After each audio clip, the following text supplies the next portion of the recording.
Dober večer. Ta teden se še vedno vse vrti okoli rezultatov, zmagovalcev in poražencev. V 156 občinah so v nedeljo dobili starega ali novega župana, tudi v 5 mestnih občinah. Dolenjsko prestolnico bo še naprej vodil Gregor Macedoni, ki je ob skoraj 50-odstotni volilni udeležbi dobil skoraj 2/3 vseh glasov. Macedonija so sinoči okoli 20. ure v središču mesta pričakali njegovi podporniki ob glasnem spodbujanju in ploskanju.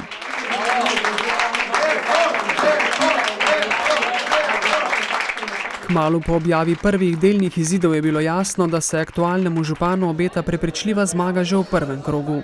Mislim, da so pretekle 4 leta pokazali, da smo ekipa, ki znamo delati in to so seveda volivke in volivci tudi nagradili.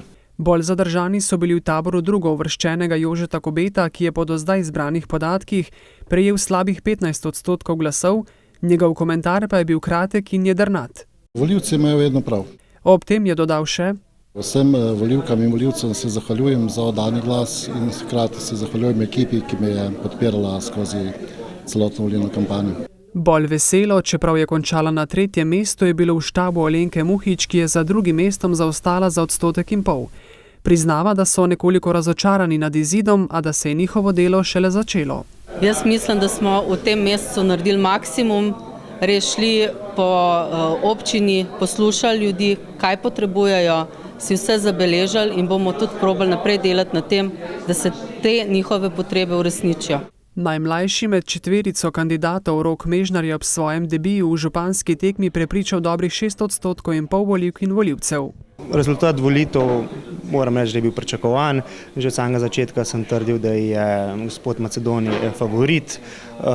Imela se tudi večna finančna podpora, tako tudi ostali kandidati. Mi pa se svojim skromnim proračunom, ki smo ga imeli tam okrog 1500 evrov, smo iztisnili maksimum. Še hiter pogled v sestavo mestnega občinskega sveta. Lista Gregorja Macedonija bo imela, kot kaže, v 30-članski sestavi kar tretjino sedežev.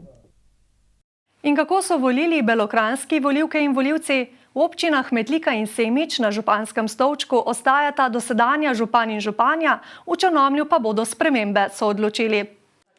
V metliški občini, kjer sta se za župansko funkcijo potegovala Renata Brunskola in Darko Zevnik, se je na volišča podalo dobrih 54% volivcev, ki so dosedanjemu županu Darku Zevniku namenili 63,28% glasov, kar je pomenilo prepričljivo zmago.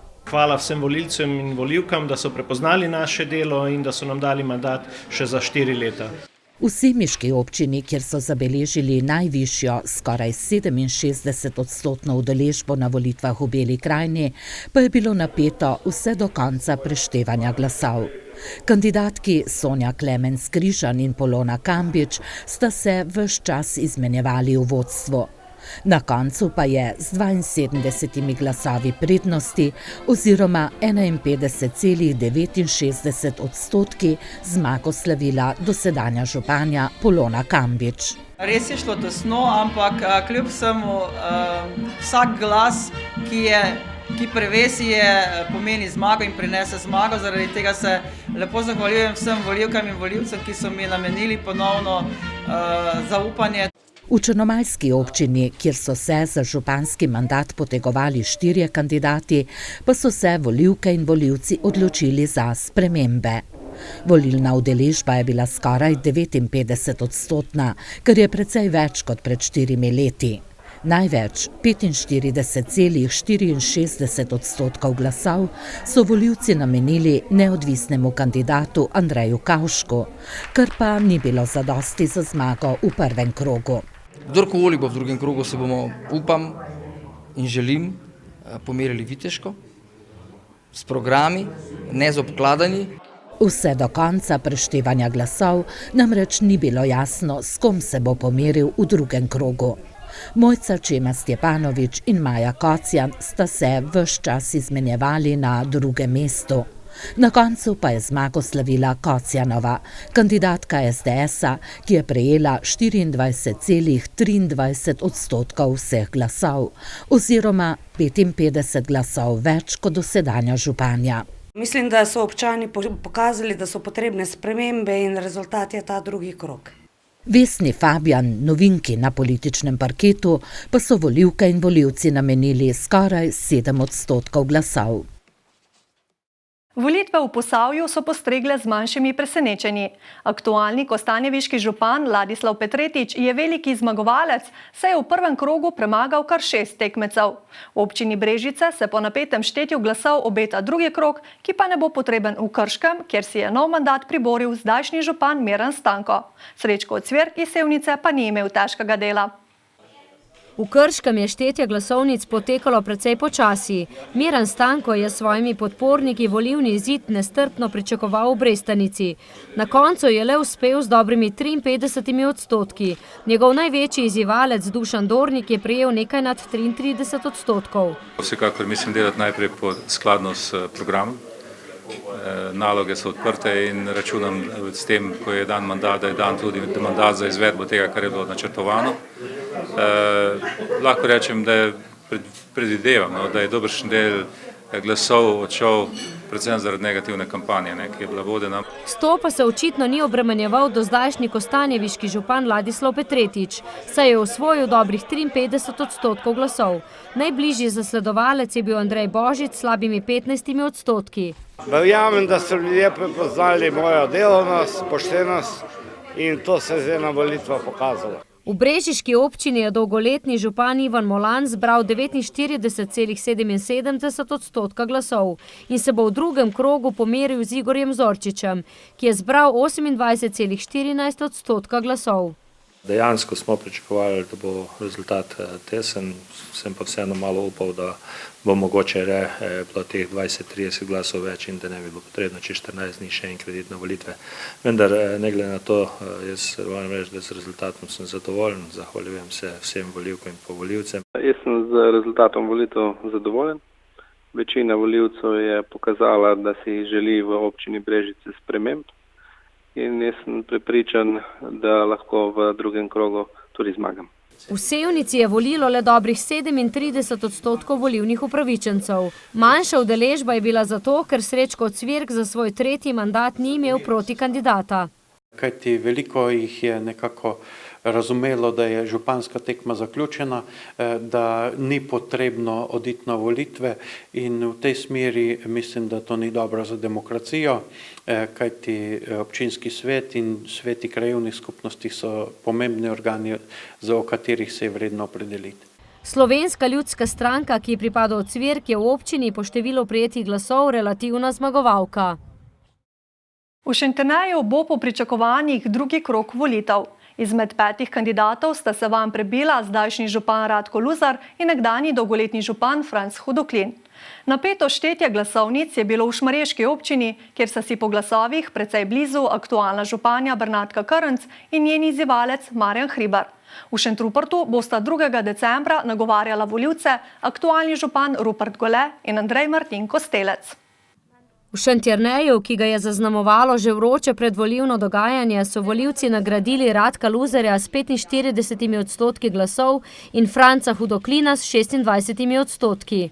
Vidim, da verjamejo in v moj program, v moj način dela, v moj odnos in zato je tudi tak procent in zagotavljam, da bomo vse te cilje, ki smo si jih zastavili, tudi v prihodnje rešili v naslednjih 4 letih. Verjel sem, da bom v drugem krogu, verjamem tudi v to, da me bodo volivci potrdili in da bom seveda zmagovalec tudi na letošnjih lokalnih volitvah za občino Šentjernej 2. decembra.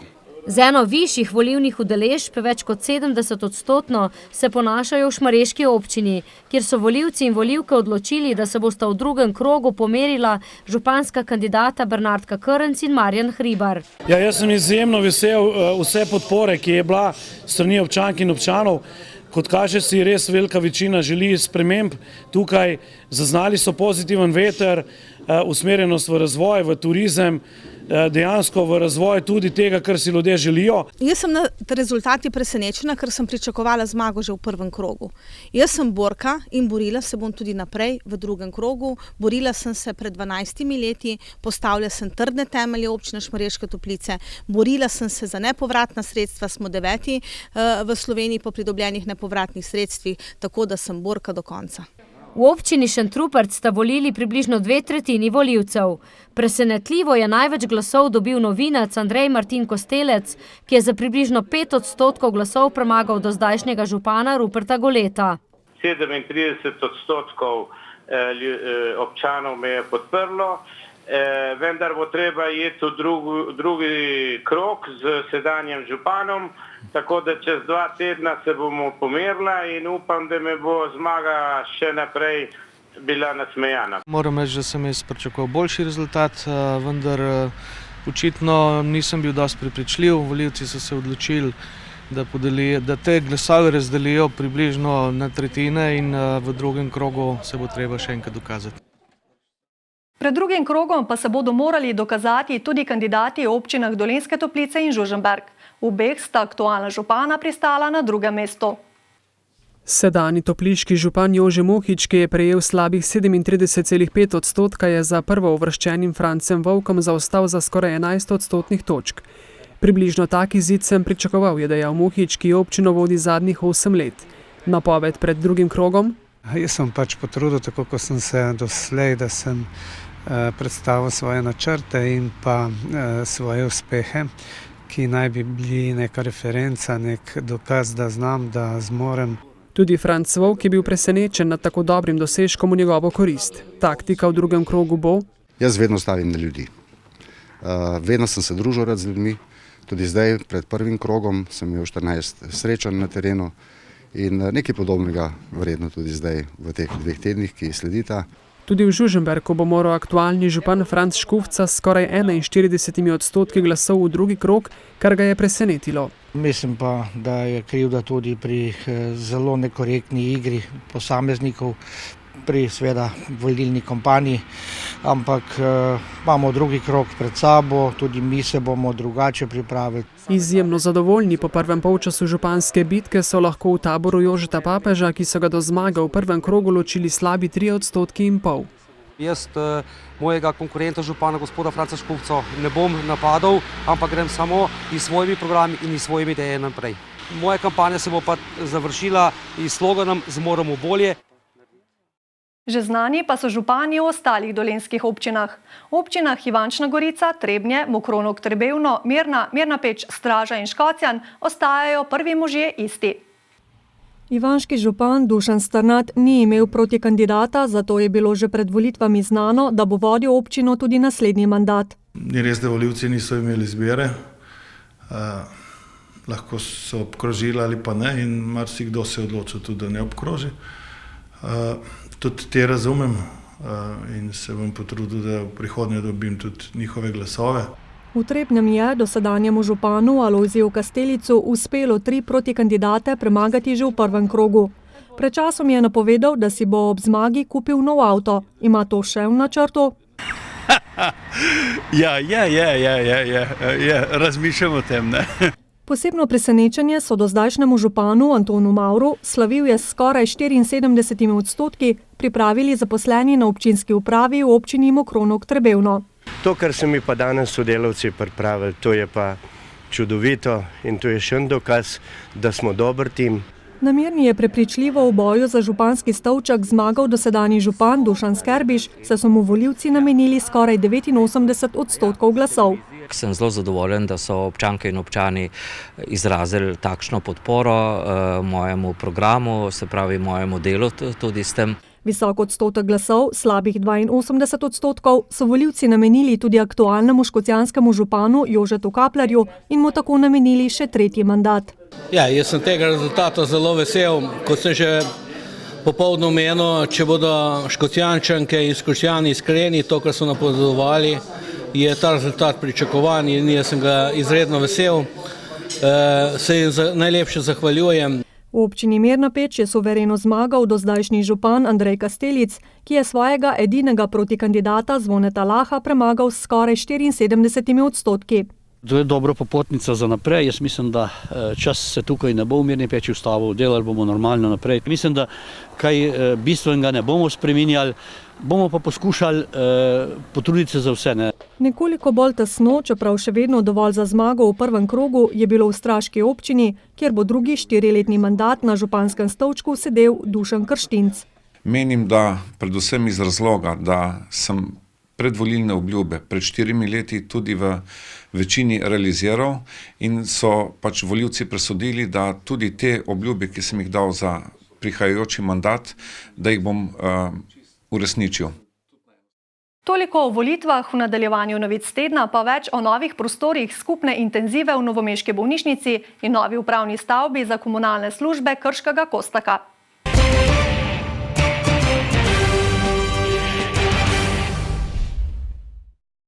V novomeški splošni bolnišnici končujejo ureditev novih prostorov nad urgenco, v katerih bodo izvajali skupno intenzivo, torej oskrbo najhuje bolnih, ki so jih doslej obravnavali na 2 ločenih lokacijah, v stari interni stavbi bolnišnice in na kirurškem oddelku.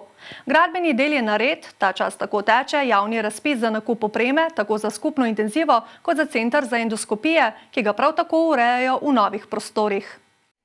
V novi intenzivi bodo lahko naenkrat obravnavali 20 bolnikov, nam je ob ogledu prostorov, ki dobivajo končno podobo, pojasnila direktorica Milena Kramar-Zupan. Zdaj bo to na enem mestu z vrhunsko tehnologijo, sodobni prostori, kirurški del endoskopije je bil praktično v nemogočih razmerah in že celo na stopnji neke primerne varnosti za bolnike. Tako skupna intenziva kot center za endoskopije, ki po njenih besedah pomenita bistveni preskok v strokovnem razvoju bolnišnice, naj bi v sodobnejših prostorih zaživela sredi poletja prihodnje leto. Vrednost skupne naložbe za obe dejavnosti je 8 milijonov evrov.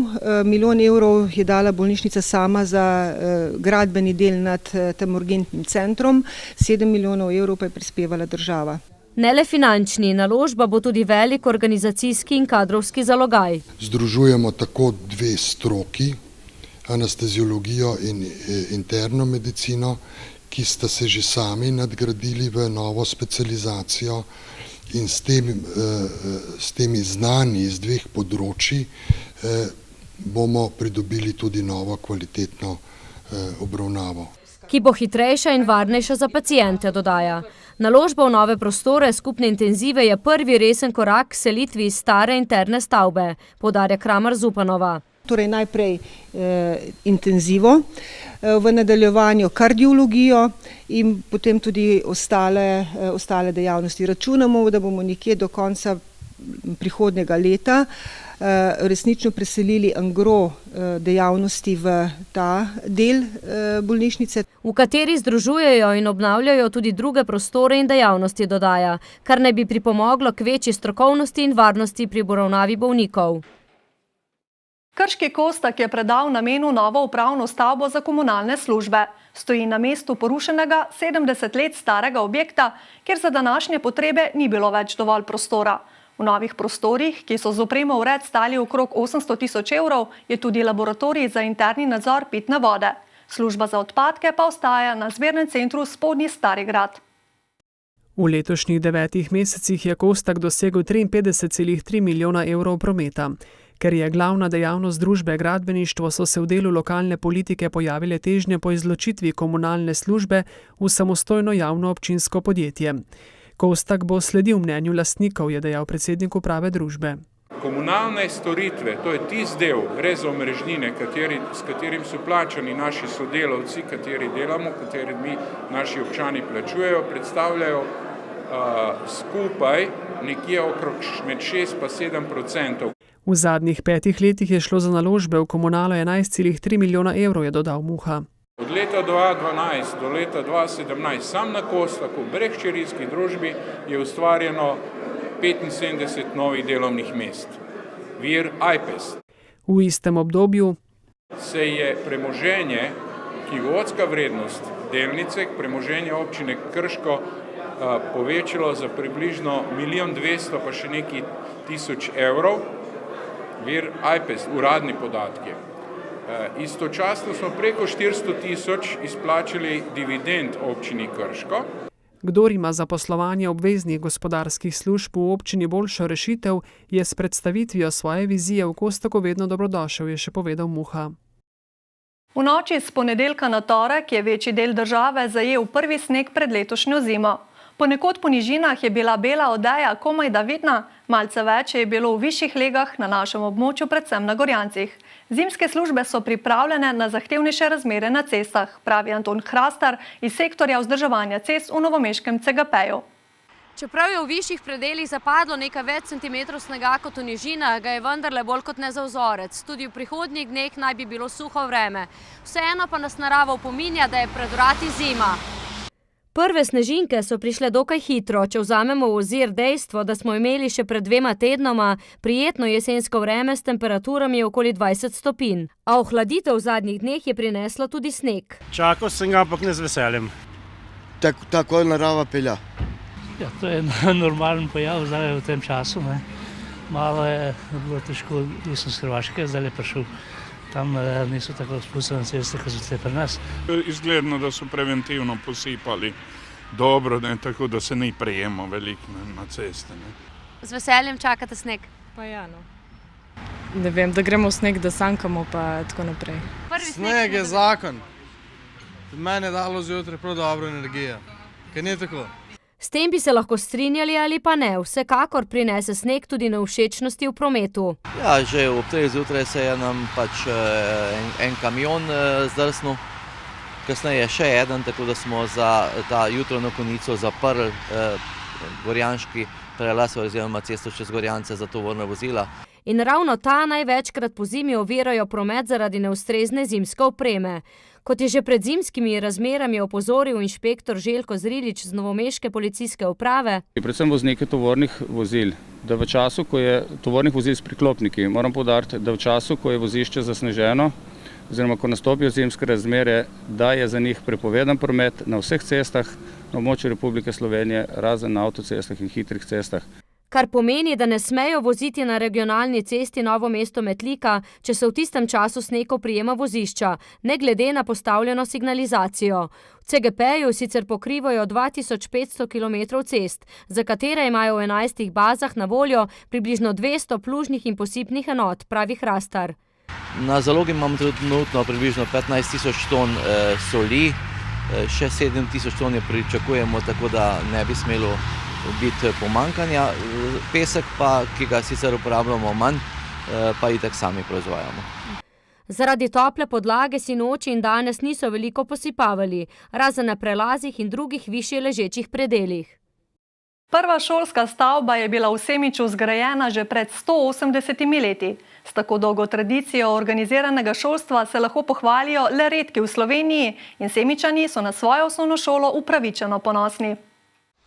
Prvo šolsko stavbo so v Semiču postavili pred skoraj 2 stoletjama, zgodovina šolstva v kraju pa je še veliko daljša. Smo pa ugotovili, da je že leto 1720 tisto leto, kjer so zapisi, da je bila prva šola v Semiču. Samo takrat je pouk potekal po hišah, učili so duhovniki ali pa graščaki. 180 let je kar dolga doba in priča o tem, da je se osnovno šolstvo v Semiču zoperstavljalo vsem zgodovinskim nevšečnostim oziroma je prebrodilo vse, kar se nam je zgodilo in da je nepretrgoma delovalo. Po prvih skromnih korakih je semiška osnovna šola vztrajno rasla. Pouk je pa potekal tako, da je na začetku, glede na to, da takrat ni bila samostojna Slovenija, so v začetku imeli dvojezični pouk v nemščini in v slovenščini. Šele po prvi svetovni vojni se je uveljavil pouk čisto v slovenščini. Bogato zgodovino šole so spisali številni pomembni posamezniki. Bili so zanimivi časi, morda zelo naporni, zato ker smo takoj dobili brez kakršnega koli mentorja razred učencev. Po 32 je bilo v razredu in si se moral znajti, kakor si vedel in znal. Ampak glede na to, da sem bila mlada, nadebudna učiteljica, mi je bilo takrat lepo. Ob tej priložnosti je semiška osnovna šola na pobudo županje pristopila k vseslovenskemu projektu Rastoča knjiga.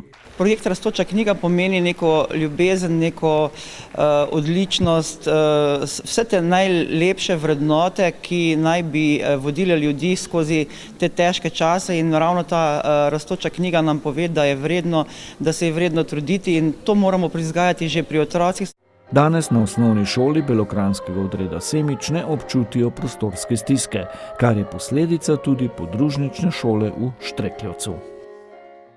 Nedavno sta se s planine pri Sevnici po sledeh megalitov proti Jurkloštru in Razborju podala raziskovalca prazgodovine, doktor arheologije Semir Osmanagić, ki je odkril piramide v Bosni, in pater Karel Gržan, proučevalec kamnitih zložb, ki na zemlji odslikavajo ozvezdja. Zato je zaslužen Vinko Zalezina, ki je tudi sam odkril energijo megalitov. Upokojeni strojni tehnik, zdaj predsednik Sevniškega društva izgnancev, je človek mnogih talentov in zanimanj, med drugim odlično govori esperanto. Prisluhnimo najprej zvenu besed v tem jeziku. Čist preprosto bi prvi del Oče naša, če je prav. Prav. Patronija, kiu estas en la cielo, santigata est via nomo, venu al ni, via regno, kiel en la cielo, tiel ankaŭ sur la terra. Obvlada tudi druge jezike. Govorim angleško in pišem. Esperanto sem pa že v industrijski kovinarski šoli. Je tako nanesel slučaj, da sem se upisal v tečaj in ga osvojil. Hvala Bogu. Ker je to fantastična podlaga za vse jezike. Esperanto je čudovit mednarodni jezik, ki ni last nikogar in bi nujno moral biti last vseh, meni Zalezina. Danes Evropska unija ponuja več kot četrt proračuna za prevode. Če bi imeli, da se sporazumeli, da je Esperanto, bi ta denar nujno za reveže ali za kaj drugega bolj pametnega uporabili. V Sloveniji je delovanje društev esperantistov, ki so v Mariboru, Kopru, Ljubljani, pa tudi v Brežicah v rahlem porastu. Jezik bodo popularizirali skozi tečaje. Toliko iz uredništva novic tedna. Ostanite še naprej v naši družbi in preživite lep večer.